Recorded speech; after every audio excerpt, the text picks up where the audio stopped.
Et bien sûr, parce qu'ils ne l'ont jamais eu auparavant, ils ont peur de ne plus jamais l'avoir à nouveau. Et cette mentalité de rareté les motive souvent à s'investir dans des femmes alors que ce n'est probablement pas dans leur intérêt de le faire.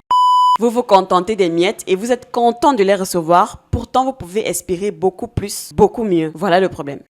En l'absence d'attirance réelle, de sentiments réels, de connexion réelle, ces relations sont fondamentalement et perpétuellement maintenues par les efforts de l'homme qui donne à la femme ce qu'elle veut, d'où l'adage « femme heureuse, vie heureuse ». Ces hommes sont fondamentalement des otages qui doivent continuellement payer le prix en fait de leur propre rançon et en subir les conséquences.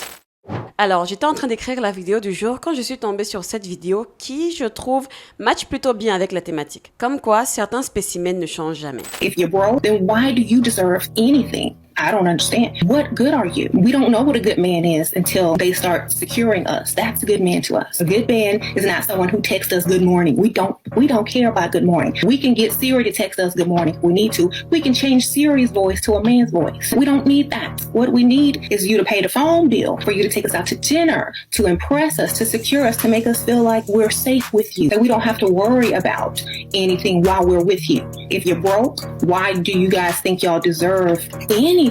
Even a conversation on the phone. Bon, dans cette vidéo, je vais essayer d'expliquer pourquoi tant d'hommes décents, ces hommes qui veulent bâtir des relations durables et j'en passe, à la fin de la vingtaine ou au début de la trentaine, finissent dans des relations insatisfaisantes dans lesquelles leurs efforts ne sont généralement pas appréciés et récompensés à leur juste valeur. J'ai entendu cette histoire encore et encore et encore, que ce soit dans les commentaires de mes vidéos, autour de moi, ceux qui viennent me parler ou même en général les gens sur les réseaux sociaux. Donc je me suis dit que ce serait intéressant que j'en parle dans une vidéo afin que le message, je sais pas, puisse atteindre un public plus large et espérons-le fasse plus de bien. Alors, je vais vous prier vraiment de rester jusqu'à la fin pour écouter l'entièreté de mon propos, de cette analyse. Et à la fin, vous me partagerez votre expérience. Bon, messieurs, je vais vous tenir la main quand je vais dire ça, mais la plupart d'entre vous qui vous êtes retrouvés en fait dans des situations tragico-dramatiques avec des femmes dont vous n'aviez pour seul objectif, pour seule intention que de passer à l'étape supérieure avec elle, la plupart d'entre vous ne sont pas attirants. Attention, laissez-moi finir. Ne sont pas attirants selon les standards de beauté masculins actuels. La plupart d'entre vous, de naissance, ne correspondaient pas à ces standards placardés, affichés partout où j'en passe. Et en conséquence, la plupart donc des hommes, de ces hommes-là, reçoivent très peu, voire aucune attention positive du sexe opposé. C'est l'une des raisons pour lesquelles il peut être si difficile d'être un jeune homme de nos jours.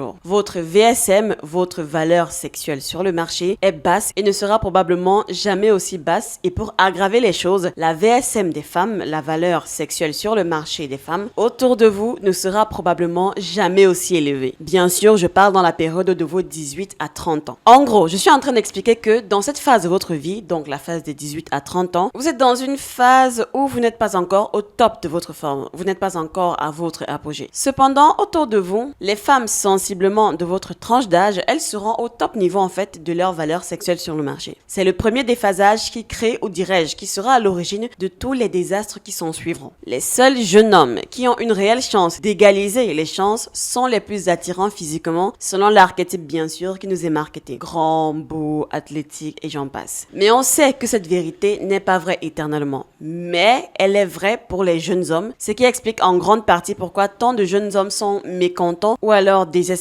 lorsqu'il s'agit des femmes. Dans tous les cas, je vais quand même insister sur quelque chose d'assez contre-intuitif, mais pourtant réel. Alors que les femmes peuvent être tout aussi superficielles que les hommes en matière d'apparence, et que les deux sexes sont généralement superficiels en proportion directe de leur optionnalité perçue, les femmes ont tendance à ne pas être aussi monomaniaques et concentrées en fait sur l'apparence physique. Je m'explique. En réalité, une grande partie de ce qui rend un homme attrayant pour une femme aura à voir avec son style de vie par exemple, son statut, sa richesse, son réseau, sa maturité émotionnelle, son intelligence et j'en passe. Intérieurement, voilà véritablement ce qui compte pour une femme qui a atteint en fait un niveau de maturité suffisant pour s'engager réellement dans une relation sérieuse. Celles qui sont uniquement là pour les abdos et j'en passe, zappez-les, ce sont des gamines dans l'âme. Pour en revenir donc au sujet, ces critères que j'ai cités donnent aux hommes une ouverture sur le marché sexuel. Le problème est que chacune de ces choses, chacun de ces critères peut prendre beaucoup de temps à se développer à un degré appréciable, que ce soit le style de vie, le statut, la maturité émotionnelle. Résultat, les hommes qui n'ont donc pas touché à la loterie génétique ne peuvent pas espérer devenir compétitifs sur le marché du jour au lendemain. Cependant, s'ils n'ont pas fait de mauvais choix dans la vingtaine et s'ils ont travaillé avec diligence pour cultiver ce style de vie et construire leur empire, façon de parler, alors le jeu commence à changer à la fin de la vingtaine ou au début de leur trentaine. Et c'est généralement à ce moment-là que ces hommes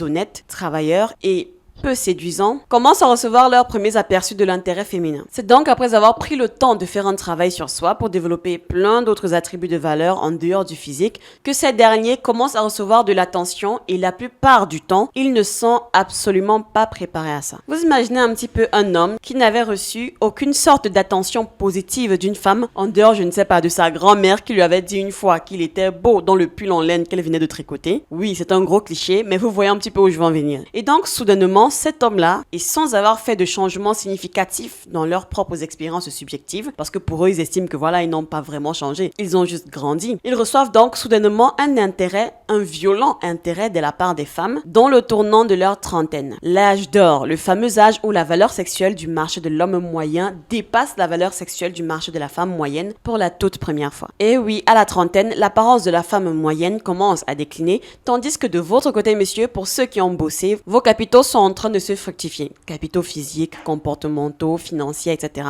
Résultat, un homme qui a travaillé avec acharnement, qui a un bon travail, des revenus attrayants, sans enfants, jamais marié, est une bonne option. Que dis-je? Une excellente option même. Il y a de cela 10 ans, une femme ne lui aurait peut-être pas jeté un second regard. Mais maintenant que les derniers vestiges de sa jeunesse s'estompent, ses priorités ont changé. C'est sûr qu'il ne s'est soudainement pas transformé en Brad Pitt, mais il est un excellent choix pour une femme qui est dans cette étape de sa vie, en fait, où elle a besoin d'un homme de ce calibre. Pourquoi pensez-vous, messieurs, que quand les femmes commencent réellement à être sérieuses au sujet de se poser, elles ne ciblent souvent pas les hommes attirants, les fameux 10 sur 10. C'est parce que les hommes attirants sont trop difficiles à convaincre. Ils bénéficient de beaucoup trop d'options. En fait, soit ils ne sont pas disposés à payer le coût associé à l'entrée dans une vie domestique tranquille, soit la femme en question qui leur fait cette proposition de vie ne représente pas une option suffisamment attrayante pour eux. Donc, quand les femmes sont vraiment sérieuses au sujet de se marier, elles ciblent souvent les hommes moins attirants parce que, bon sang, ce sont des proies faciles. Et c'est un scénario qui se répète presque tout le temps. Les hommes qui ont droit au festin des miettes. Un festin de miettes dans lequel les hommes reçoivent, genre, le plus petit soupçon d'affection et d'intérêt, et soudainement, ils se disent « c'est la bonne ». Et à un certain niveau, rien ne prouve que ce n'est pas elle. Elle est peut-être littéralement la première femme sans lien de parenté qui ait jamais été gentille avec lui. Bref, trêve de plaisanterie. Il est très facile de repérer ce genre de situation, ou dirais-je ce genre de comportement du côté masculin, parce que leur description du comportement de la femme idéale ne correspond pas vraiment à celle qui est en face de lui. Je m'explique. C'est dans ce moment-là, par exemple, que lorsqu'un homme parle d'à quel point sa copine est adorable, à quel point elle est trop bien pour lui, etc., on va se rendre compte que ce qu'il décrit, c'est juste le comportement le plus basique, le plus ordinaire d'une petite amie. Mais pour lui, évidemment, ce sera quelque chose d'extrêmement magnifique, d'extrêmement agréable, qu'il va se dire que si elle se comporte comme ça avec moi, alors forcément, elle-même du plus profond de son cœur, alors que pas forcément. Elle est juste gentille et polie. Et c'est dans ce moment qu'un homme sera tenté de faire fi, ou même fera fi de tous les problèmes environnement,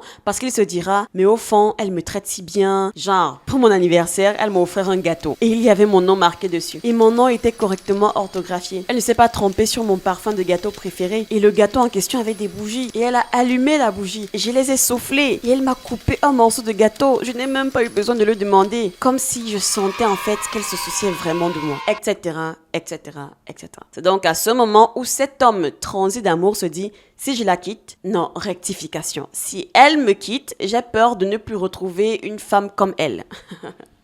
Bon, ok, ne sous-estimons pas l'effort qu'elle a fait. C'est bien qu'une petite amie se souvienne de l'anniversaire de son mec et qu'elle ait fait quelque chose ce jour-là pour le faire se sentir spécial. Nous n'allons pas invalider ça, mais soyons honnêtes 2 secondes. En tant que femme, je vous assure que c'est un petit peu le comportement standard, basique d'une petite amie. Sachez qu'elle n'a rien fait d'extra si elle vous a fait une petite fête surprise, qu'il y avait un gâteau, etc. Il n'y a que les femmes qui ont le pouvoir de se souvenir de ce genre de date. Je ne sais pas si vous voyez où je veux en venir. Associez le fait qu'une femme vous ait fait une surprise pour votre anniversaire, au fait que ce soit la femme de votre vie, au fait que ce soit une femme qui vous aime inconditionnellement, au fait que ça prouve que ses sentiments sont flamboyants en votre égard, ce serait faire un raccourci beaucoup trop facile. Mais il arrive aux hommes de faire souvent ce raccourci parce que la plupart du temps, ils sont restés en fait beaucoup trop longtemps sans recevoir la moindre affection, le moindre intérêt, la moindre gentillesse en fait, de la part des femmes. Et donc, à la moindre bouffée de ces gestes-là, ça peut donner à certains hommes l'impression d'avoir touché le jackpot. Et bien sûr, parce qu'ils ne l'ont jamais eu auparavant, ils ont peur de ne plus jamais l'avoir à nouveau. Et cette mentalité de rareté les motive souvent à s'investir dans des femmes alors que ce n'est probablement pas dans leur intérêt de le faire. Avec ce genre de femmes, je veux dire. Maintenant, certains ou certaines d'entre vous pourraient penser, mais où est le problème? Ces femmes cherchent à se marier et avoir des enfants, tout comme moi, tout comme vous. Elles veulent peut-être du gars le plus attirant, mais étant donné qu'elles ne peuvent pas l'avoir, son malheur fait votre bonheur. Vous vous dites qu'il n'y a aucun problème à ça. Eh bien, il s'avère qu'il y a beaucoup de problèmes ici. Mais pour des questions de temps, je vais présenter le plus gros des problèmes, à savoir, vous vous contentez des miettes et vous êtes content de les recevoir. Pourtant, vous pouvez espérer beaucoup plus, beaucoup mieux. Voilà le problème. Ces hommes qui sont contents et qui se satisfont d'un comportement basique participent souvent joyeusement et avec enthousiasme à leur propre exploitation parce que oui, ils sont contents, mais ils sont néanmoins utilisés. Ils sont utilisés par ces femmes pour certains besoins et une fois qu'elles reçoivent ces choses, elles prétendent ne jamais en avoir eu besoin. Parce que oui, son choix de base, c'était un Henry Cavill, beau et riche. Mais bon, si Luis Guzman, moins beau et moins riche, est libre, alors pourquoi pas? En l'absence d'attirance réelle, de sentiments réels, de connexion réelle, de considération réelle, ces relations sont fondamentalement et perpétuellement maintenues par les efforts de l'homme qui donne à la femme ce qu'elle veut, d'où l'adage femme heureuse, vie heureuse. Quoique ce n'est pas complètement faux,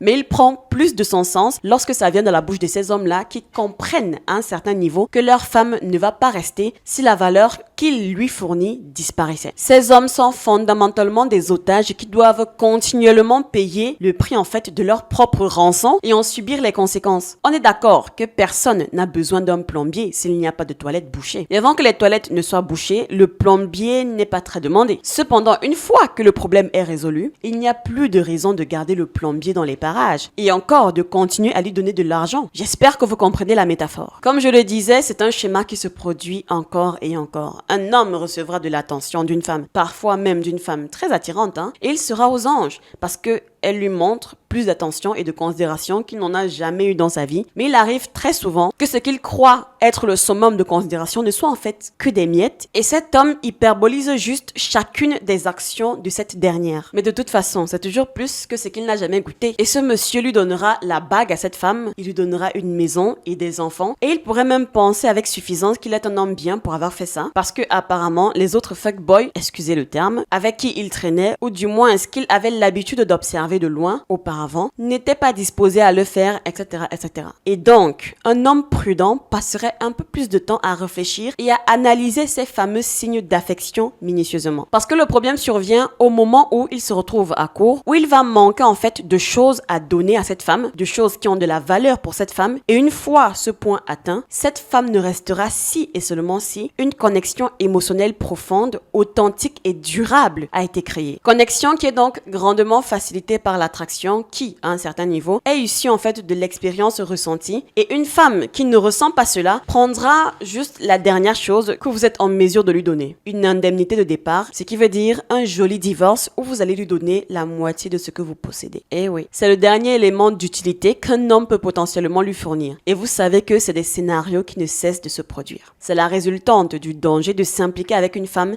qui n'est pas très attirée par vous, qui ne vous considère pas, qui ne vous prend pas au sérieux en fait. Vous retardez juste votre éviscération émotionnelle de quoi? 10 ans, voire même 15 ans si vous avez de la chance. Mais j'espère surtout que ce message sonnera comme un puissant rappel d'investir dans votre propre attrait. Des femmes bonnes comme des femmes mauvaises, il y en aura toujours. Ce n'est pas le sujet de la vidéo. Le sujet de la vidéo, c'est de ne pas se contenter du minimum sous prétexte qu'elle veut bien vous l'accorder. Ça, non. Travaillez sur vous, devenez la version de vous-même qui vous plaira et faites comprendre que vous avez des exigences, vous également, et que si une femme ne les atteint pas, ne les entend pas, eh bien c'est next tout simplement. C'est vrai, vous ne pouvez pas tous être des mannequins, être des Brad Pitt, des Henry Cavill, mais vous pouvez tout de même être plus attirant que ce que vous êtes actuellement. Et plus vous êtes attirant, plus vous avez développé d'autres valeurs, plus vous recevrez d'attention et d'intérêt du sexe opposé. Comme je le dis ici, attirant ne veut pas forcément dire être un Henry Cavill, mais vraiment bâtir un ensemble de choses qui vous rendront attirant, que ce soit savoir mieux parler, mieux vous exprimer, être plus charismatique, avoir un style vestimentaire qui impose le respect, etc., etc. Cette expérience et cette nouvelle optionnalité vous aideront à ne pas vous laisser emporter chaque fois qu'une autre personne vous montre un petit signe d'affection. Gardez les pieds sur terre et faites de bons choix, messieurs, car personne ne se souciera de votre faillite dans le cas contraire. Voilà, c'était tout pour cette vidéo. J'espère vraiment avoir réussi en fait à expliquer ce que j'avais en tête. C'est vraiment un souci que j'ai. J'ai fini de pondre de longs discours et je panique à l'idée de ne pas avoir donné d'éléments pertinents pour illustrer le point de vue que je voulais partager avec vous. Dans tous les cas, dites-moi en commentaire ce que vous en avez pensé. Vous pouvez toujours partager votre expérience personnelle par rapport à cette thématique. N'oubliez pas de liker la vidéo, de la partager et de vous abonner. Ça me fait énormément plaisir. On se rapproche bientôt des 25 000 abonnés. Donc, go, go, go. Et aussi, n'oubliez pas de me suivre sur mon Instagram. C'est désormais là-bas que je poste mes actualités. On se dit donc à bientôt dans une prochaine vidéo. Ciao. Oh, j'aime trop.